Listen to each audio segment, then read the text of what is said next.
All right, drink we're about to make is called Savannah. And we're going to put some water and ice in a martini glass. Let that sit on the side while you're making the drink. It'll get it nice and chilled for you. Okay, measure out 1 ounce of gin. And follow that up with a dash of white creme de cocoa. And the juice of half of an orange.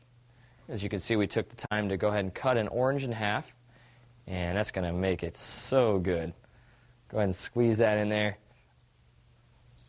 Make sure you get all that juice in. All right. That's good. All right, now we're going to add 1 egg white. Get that protein. All right, let's shake it up. Make sure you shake it really well. You want to get that egg mixed throughout. Okay. Go ahead and dump out your ice water. And get your strainer. And pour it in. All right. And that's it. Savannah, bottoms up.